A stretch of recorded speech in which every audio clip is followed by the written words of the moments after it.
Hi అండి అందరికీ. మా ఊర్లో జరిగే జాతర గురించి ఇక్కడ నేనైతే చెప్తున్నానండి. బేతాళ స్వామి సంబరం అండి. చాలా బాగా చేస్తారనమాట మా అంబాజీపేటలోని. ఎంత బాగా అంటే అంత బాగా కన్నుల పండగగా ఉంటుంది. దసరా నవరాత్రుల్లో ఫస్ట్ రోజు అనమాట ఆయన్ని నిలబెడతారండి.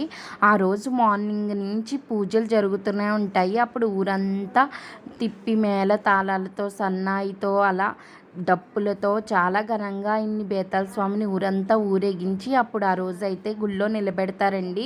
ఇంకా తర్వాత దసరా అయ్యాక 4 రోజులకి అది ముహూర్తం ఉంటుందన్నమాట. అప్పుడు సంబరం అయితే చేస్తారు. ఎంత బాగా చేస్తారంటే అంత ఘనంగా చేస్తారు. ఎక్కడెక్కడోళ్ళు అంటే సిటీస్లో ఉన్న వాళ్ళు కూడా వస్తారండి. ఆ ఊరు వాళ్ళందరూ 14 పాలెంలు కలిపి చేస్తారండి సంబరం. ఎంత బాగా చేస్తారంటే అంత బాగా చేస్తారు. 14 పాలెంలకి 14 వాహనములు అయితే ఉంటాయండి.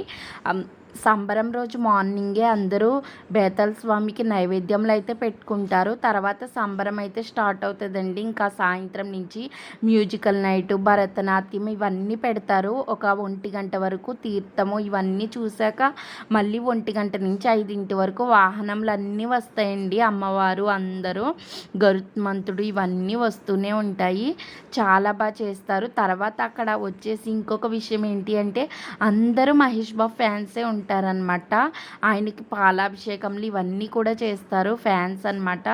ఆయనకి ఎంతమంది ఫ్యాన్స్ అంటే అంతమంది. మా అంబాజీపేటలో చాలామంది అయితే మహేష్ బాబు ఫ్యాన్సే ఉంటారండి.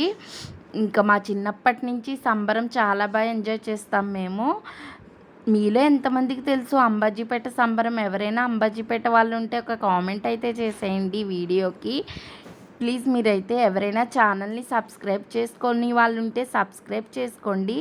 అలాగే ఛానల్ని కూడా లైక్ చేయండి, షేర్ చేయండి. మీ సపోర్ట్ మాకు చాలా అవసరము.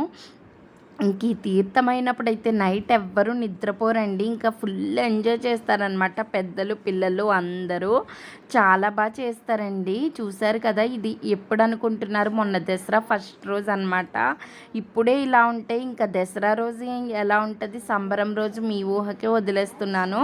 ఆ బేతాళ స్వామికి 9 రోజులు పూజలు అయితే జరుగుతాయండి. తర్వాత అయితే ఈ సంబరం జరిగాక భోజనాలు కూడా పెడతారు. ప్లీజ్ మీరైతే వీడియో లైక్